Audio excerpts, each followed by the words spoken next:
Evet arkadaşlar merhaba.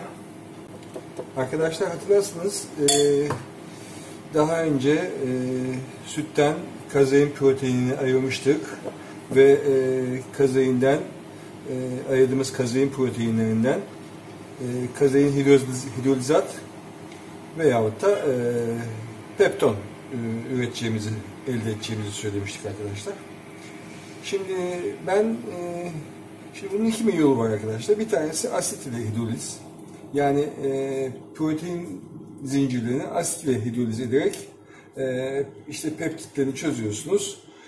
Böylece işte ona hidrolizat deniyor. Yani asitle yaptığınız zaman gene pepton elde ediyorsunuz ama işte hidrolizat deniyor ve elde ettiğiniz proteinin cinsine göre isim oluyor. Mesela kazeinden yapmışsanız işte kazein hidrolizat oluyor vesaire. Ama enzimle proteinleri yaparsınız arkadaşlar. Protein zincirlerini çözerseniz ona da doğrudan pepton diyorlar. Kullandığınız enzimin ismine göre de ismi değişebilir. Mesela tripsinle çözmüşsünüz işte tripton oluyor filan. Çok açıkçası literatürü çok fazla ben de bilmiyorum. Çok o kadar fazla teferruat var ki şeyde. Her önüne gelen bir isim vermiş arkadaşlar. Evet. Şimdi biz iki metot var demiştik. Asitle hidroliz aslında en hızlı ve pratik metot.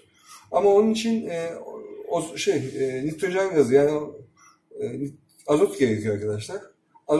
Azot atmosfer altında yapmanız gerekiyor işlemi. Henüz azot gazı elde edemedim. Piyasada var ama elde edemediğim için şu anda ben bunu şeyle yapacağım. Enzimle yapacağım arkadaşlar. Enzim olarak da arkadaşlar bakın şu gördüğünüz peynir mayasını kullanacağım. Bu peynir mayaları arkadaşlar aslında ideali bunlarda şırdan tipi mayalar var. O şırdan tipi mayalar doğrudan pepsin içeriyor.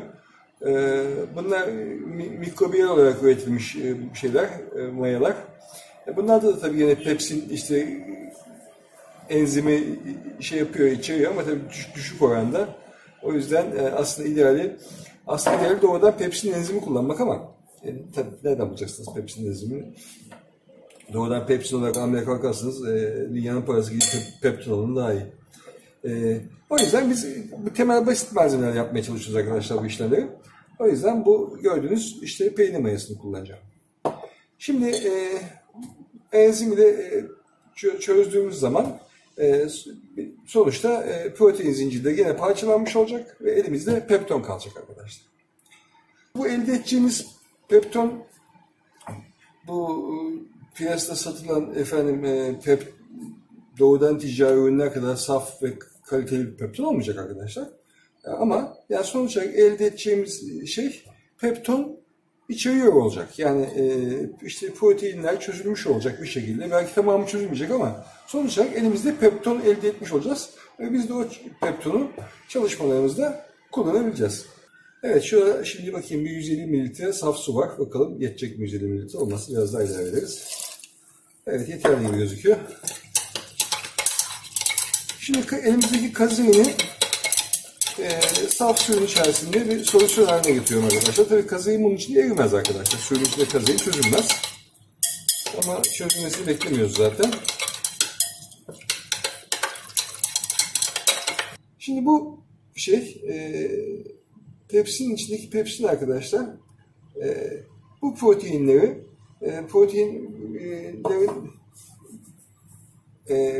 amino asitlerin birbirine şeyleri var arkadaşlar. Bağlanma şekilleri var. Ortalarında hidrojen bağlantıları var. Şimdi onu burada tabii anlatamayacağım. Oralardan koparıyor arkadaşlar. Oralardan koptuğu zaman oraya bir hidrojen bağlayarak koparıyor.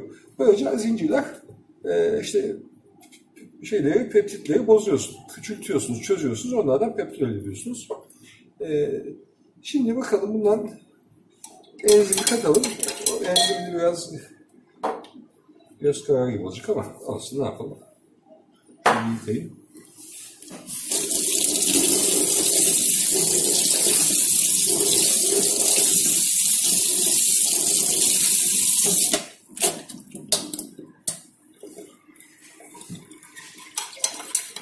Aslında tabii ideali elimizde doğrudan pepsin veya tripsin olabilirdi.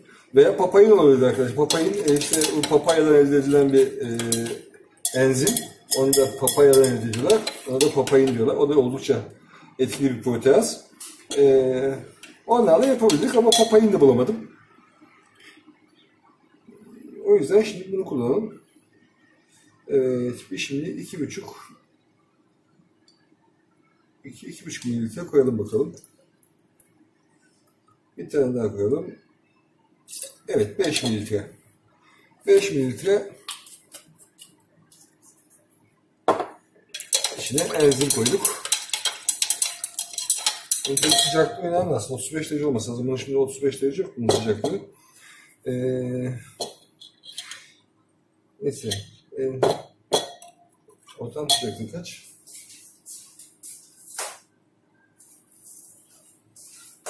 Neyse yakınmış. Ortam sıcaklığı 32 dereceymiş arkadaşlar. Ben bunu kötü odasının içerisine koyarsam kötü odasının içerisi lambalardan dolayı sıcak oluyor biraz. 35'te zaten sağlayın.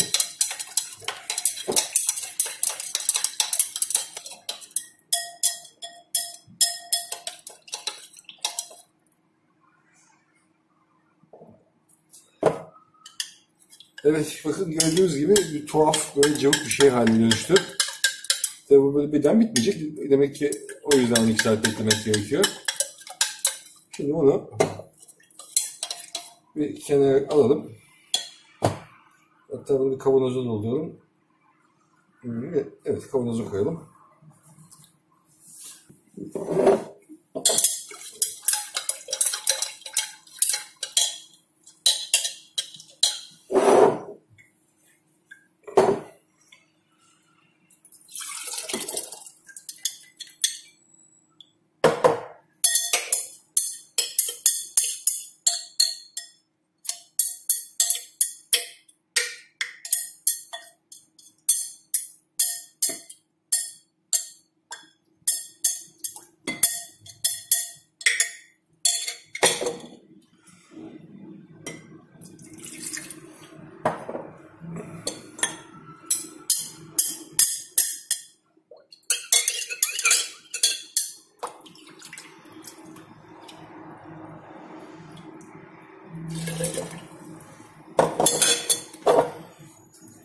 Biraz daha enzim katalım. Nasıl olsa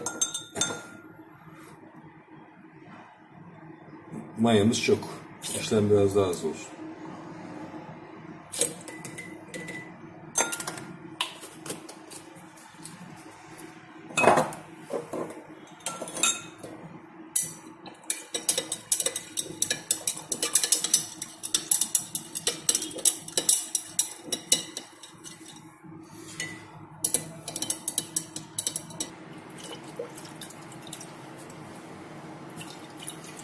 Evet, şimdi arkadaşlar tabii bunu yani ya periyodik olarak arada sırada karıştırmamız gerekecek veyahut da bir hastalıcı olursanız sürekli olarak bunun karıştırılıyor olması gerekecek. Yani bir manyetik karıştırıcı üzerinde bekletmekte fayda var bu işlem, ama manyetik karıştırıcı yoksa da arada sırada işte bunu böyle bir iki böyle çalkalayıp şey yapmanız gerekiyor, çevirmeniz gerekiyor. Artı pH'ini sürekli kontrol altında tutmamız lazım. pH'ı yani şeylerin tipine göre pH seviyeleri değişebilir ama mesela soya peptonunda 6,5 seviyesinde tutuyorlar soya peptonu elde ederken. Ben de şimdi bakayım 6,5 ay alayım ben de. Bakın 5,55'e düşmüş şey.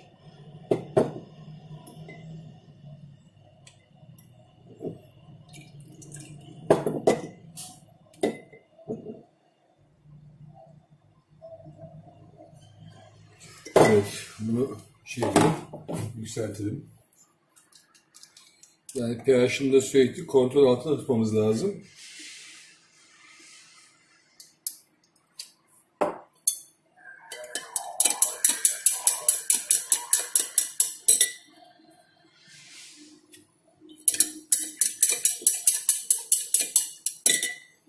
Kaç şu anda?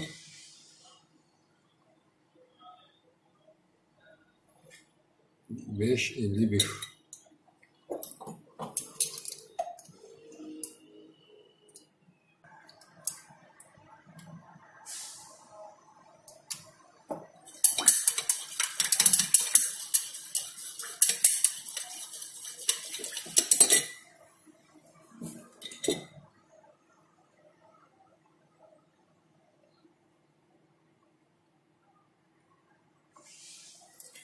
Evet, 6.48. Burada kalıyor.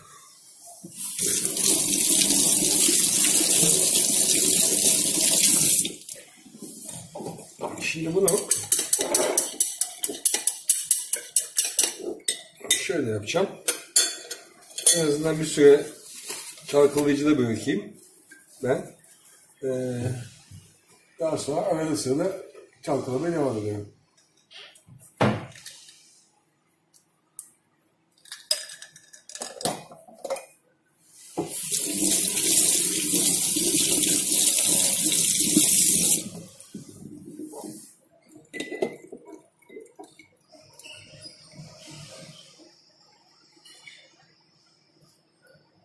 Bakın 6.48, yani gördüğünüz gibi şey sürekli düşüyor. pH sürekli düşüyor.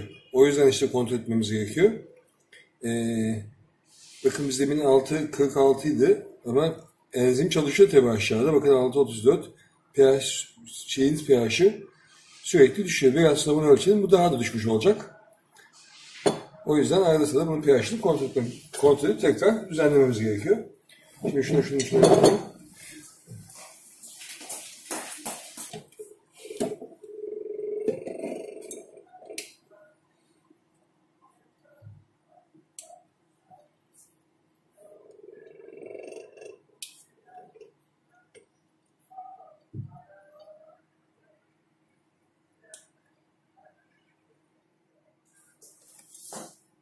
Evet. Evet, şu hız iyi. Bu hız bu şekilde. Bu devam etsin. Şunu biraz ağzına tutalım tekrar. Bir daha bir ölçeyim bakayım.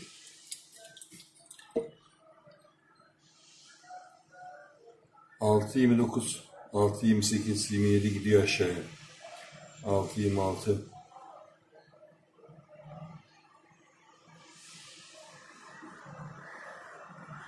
6.24. Demin 6.53'e çıkartmıştık arkadaşlar. 6.25'e düşmüş bile.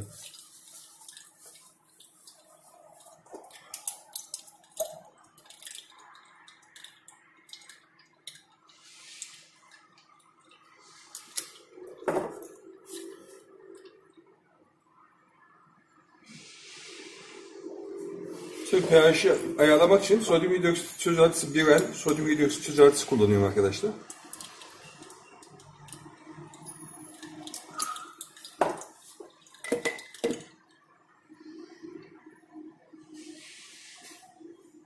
Alt 33.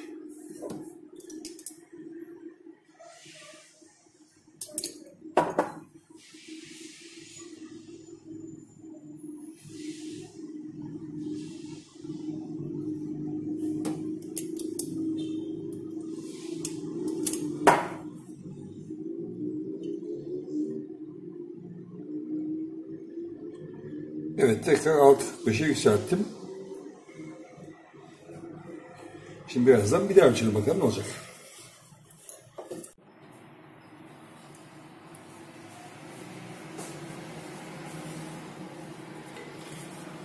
6.23'e düşmüş tekrar.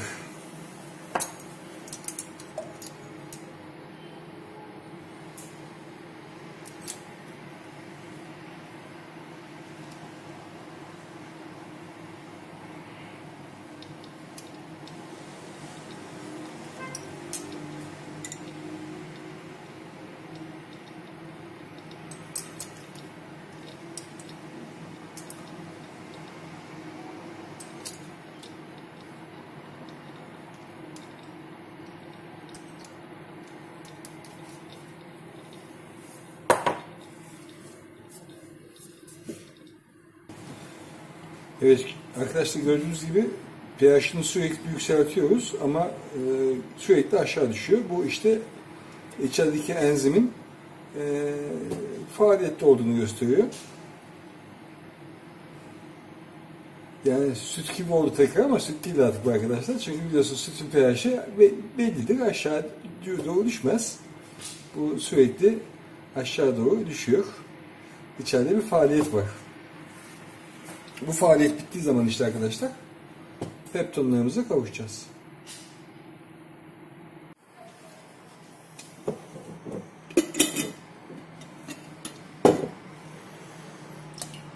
Evet arkadaşlar 12 saat geçti. 12 saattir enzim faaliyette.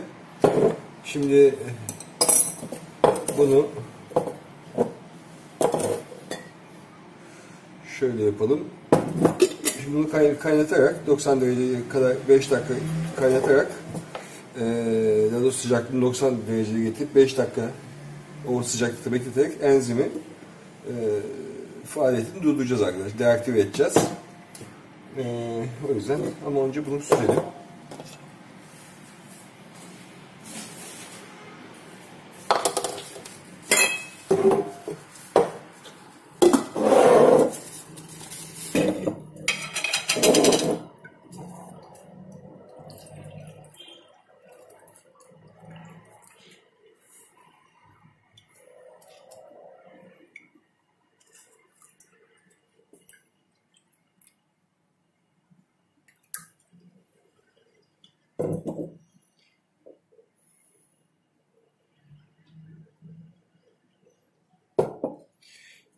Evet şu tabii üstte yine hala pek çok tortu belki onlar yağ molekülleri vesairedir ama yani tamamı çözülmemiş gibi benziyor. Çünkü sonuç olarak elimizdeki şey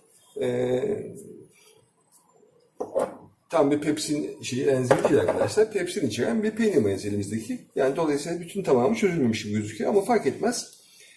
Şu aşağıya süzülen kısım bol miktarda pepton içeriyor. Onu rahatlıkla çalışmalarımızda kullanabiliriz. Sonuç olarak bunu ticari ürün olarak üretmiyoruz. Yani endüstriyel bir verimlilik kaygımız yok.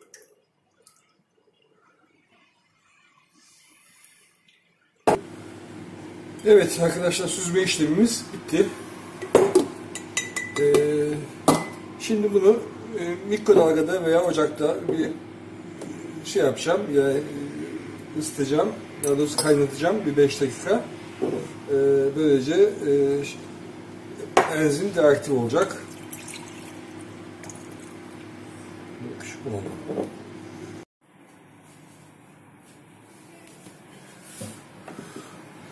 Evet arkadaşlar bu kazein proteinin enzimle parçalanması sonrası elimizde kalan solüsyon bu arkadaşlar. Şimdi normalde santrifüje bunu süzdüm arkadaşlar ben. Bu süzülmüş hali. Ama gördüğünüz gibi hala şey değil, berrak bir şey değil. Ya bu şekilde de şu anda bu peptonlu su arkadaşlar. İçinde de başka şeyler de var, yağ var filan vesaire de var tabii. Şimdi bunu bu şekilde de kullanabiliriz ama bunu kullandığımız zaman medyada bulanıklık yapıyor arkadaşlar ve yani medyanın içinde hiçbir şey göremiyorsunuz. Kontamine olup olmadığını bile anlamanız mümkün olmuyor. O yüzden bunun normalde berrak olması lazım. Normalde bunu santrifüj alıp bunu çökertmemiz gerekiyor veya amonyum sülfatla da yapıyorlar. Amonyum sülfat da yapılabiliyor ama onu tam henüz onu şey yapamadım. Metotlarını tam öğrenemedim. Şimdi santrifüj şu anda elimizde yok. Bir tane yapacağım gerçi ama şimdi bu ayrıca şu anda ben başka hem renk hem koku filtrasyonu için aktif karbonla filtreleyeceğim arkadaşlar. Aktif karbondan filtreledikten sonra elinde daha berrak bir şey kalacaktır. Solüsyon kalacaktır.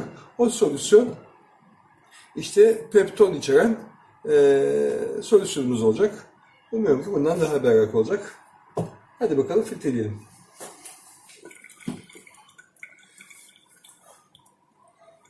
Evet, şimdi aktif karbon kullanarak bunu filtreleyeceğiz.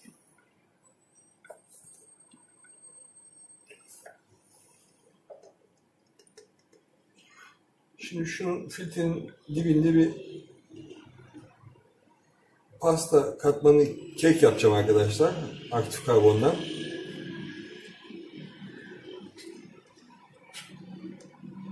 Yani aslında bir filtre katmanı, öyle ifade ediliyor.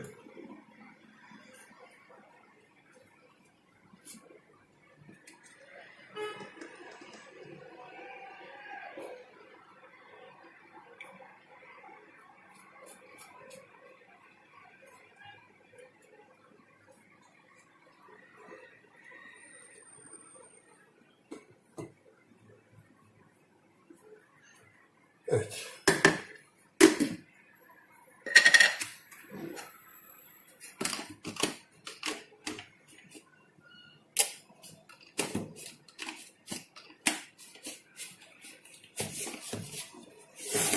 Şimdi ilk süzülenden bulanık olacaktır ama ondan sonra onu bir daha süzeriz.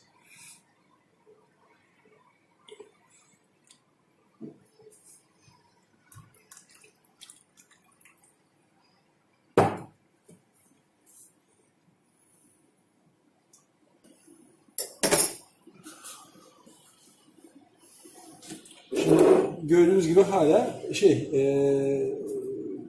siyah akıyor ama birazdan o berraklaşacak. O berraklaştığı zaman tekrar bu alttaki kavanozu değiştireceğim, onu tekrar süzeceğim. Ondan sonra eldeki kalan sıvı daha berrak olacaktır.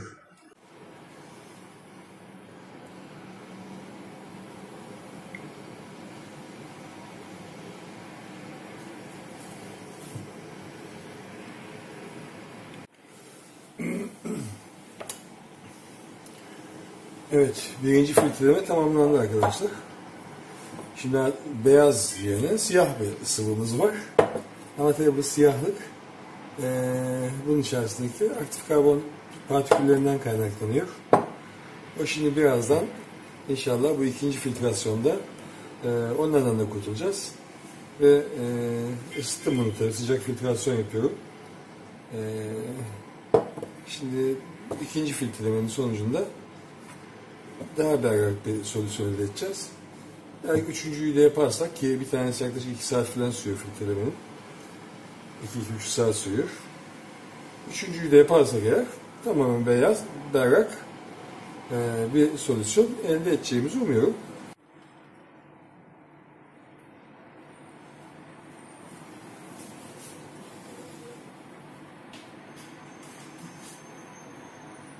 Evet arkadaşlar, son ürünümüz bu.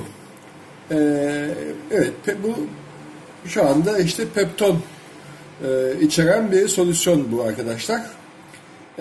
Şimdi bunu eğer suyunu buharlaştırırsak, ama bunu düşük sıcaklıkta yapmamız lazım. Yani yüksek sıcaklıkta buharlaştırırsanız pepton organik olduğu için bozulabilir. Düşük sıcaklıkta, yani vakum odasında falan yapmak lazım. Veyahut da belki bir işte fırında yoğurt modunda filan 30 derece 40 derece ısı ayarı var ya, oralarda belki yapılabilir. Suyu buharlaştırarak geriye pepton tozu kalacaktır arkadaşlar. O pepton tozunu alıp işte istediğimiz zaman medyamıza katabiliriz. Veya hiç uğraşmaya gerek yok derseniz, zaten pepton suyla karıştığı zaman olacak olan şey bu arkadaşlar.